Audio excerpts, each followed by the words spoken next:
El Señor les bendiga una vez más. Este es el pastor Francisco Teodoro. Este es el episodio 14 ya. Interesante lo que estamos aprendiendo de la palabra de Dios. Una de las cosas que me ha tocado ver a lo largo de mi vida de ministerio es la falta de oración en la iglesia. Muchas veces nosotros nos cuesta orar. ¿Por qué? Porque no sabemos orar. Cuando los discípulos llegaron a Jesús, le dijeron, enséñanos a orar. No le dijeron, enséñanos a cantar o enséñanos a organizar la iglesia. Le dijeron, enséñanos a orar. Ni siquiera le dijeron, enséñanos a predicar. Enséñanos a orar. Así como Juan le enseñó a sus discípulos. Interesante la oración. Ahora, ¿por qué en la cultura latina nos cuesta mucho orar? Bueno, en la tradición, antes cuando pecábamos teníamos que ir a confesar nuestros pecados ante un sacerdote y él de penitencia nos mandaba a orar, es decir, como castigo nos mandaba a orar. De manera que en nuestro subconsciente apareció una idea de que la oración era como una carga, como un castigo, como una penitencia. Y por esa razón nos cuesta orar. Sin embargo, yo quiero compartir con ustedes la importancia de la oración en la palabra de Dios. Hay algo interesante.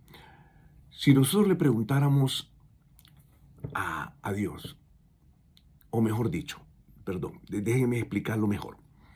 Un niño nos pregunta siempre, papá, ¿dónde está Dios? ¿Dónde está Dios? Bueno, es una pregunta interesante, porque no lo podemos ver con los ojos físicos. Si le preguntáramos a Adán y a Eva, ¿dónde está Dios? Ellos nos dirían, está en el jardín. Si le preguntáramos a Moisés, Moisés nos diría, está en el monte Sinaí, ¿verdad? Si le preguntáramos a Elías, dijeran, bueno, está justo en el altar del sacrificio, cuando ahí cayó el fuego. Y a cada uno le preguntáramos a David, también nos diría, está en la presencia cuando yo voy contra los enemigos. Definitivamente, ellos ven cada uno a Dios. Pero si le preguntáramos hoy a los discípulos, ¿dónde está Dios? Vieran la persona de Jesucristo. Ahora, en nuestro día, ¿cómo responderíamos a la pregunta, ¿dónde está Dios? Porque si oramos, tenemos que entender que el pecado nos separó de Dios. Pero la obra de Cristo en la cruz del Calvario nos dio redención, nos dio la propiciación, nos dio la reconciliación con Dios y volvimos de nuevo a tener paz para con Dios por medio de nuestro Señor Jesucristo. Ahora, ¿dónde está Dios ahora? Cuando oramos, ¿estamos creyendo que Dios está escuchando la oración? ¿Estamos confiados de que Dios extiende su mano o su oído también, inclina su oído para oír nuestra oración?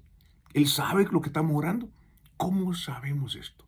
Bueno, quiero compartir con ustedes brevemente unos versículos impresionantes que he aprendido esta mañana, que los he tomado de mi devocional. Muy importante, dice la palabra en el libro de Juan, capítulo 14, versículo 17, momentitos antes de que Jesús se fuera al cielo.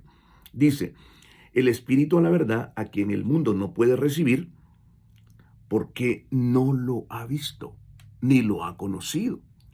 Pero ustedes lo conocen, porque habita con ustedes y está con ustedes. Está hablando del Espíritu Santo. El Espíritu Santo dice, el mundo no lo puede recibir, porque no lo conoce. Pero cuando hemos nacido de nuevo, el Espíritu Santo viene a morar en nosotros. El propósito es para que forme a Cristo en nosotros.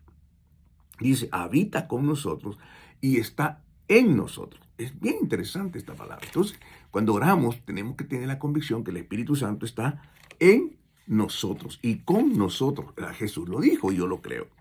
Pero también vemos en el capítulo 17 del libro de Hechos 17, un versículo impresionante que tiene mucho que ver y consistencia con lo que dijo Jesús.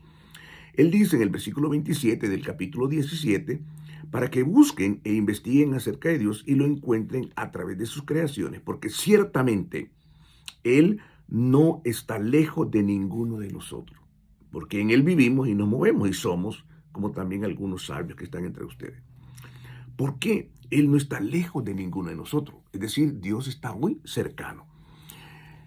Otro versículo interesante, Romanos capítulo 8, dice el versículo 9. Pero ustedes no están en la carne, sino que el Espíritu, si en verdad el Espíritu de Dios mora en ustedes. Pero si alguno no tiene el Espíritu de Cristo, el tal no es de él. Aquí está hablando del Espíritu de Cristo. el Espíritu Santo y el Espíritu de Cristo en nosotros. Pero si el Cristo dice, está en ustedes, el cuerpo está muerto por causa del pecado, pero el Espíritu está vivo por causa de la justicia. Porque si el Espíritu de aquel que resucitó a nuestro Señor Jesucristo de entre los muertos habita en ustedes, el que resucitó a Jesucristo de entre los muertos también vivificará sus cuerpos mortales por medio de su Espíritu que habita en ustedes. Y también Gálatas 2:20. Ya no vivo yo, mas Cristo vive en mí. Entonces, cuando oramos, tenemos que tener la certeza, la convicción de que Cristo está cercano a nosotros. El Espíritu Santo está con nosotros. Cualquiera que sea su necesidad, tiene que invocar al Señor en la convicción profunda de que el Señor está cerca, está con usted. No, Él no está lejos, Él está cerca. Él así lo ha determinado y así es la bendición de Dios. Hermano mío, que su oración tenga la plenitud, la consistencia, la sustancia de que Cristo está cerca y Él está a cargo siempre de cada uno de nosotros. Él conoce nuestra situación y sabe que somos débiles. Así que, queridos hermanos, que Dios me los guarde, que Dios me los bendiga y que Dios haga prosperar su camino.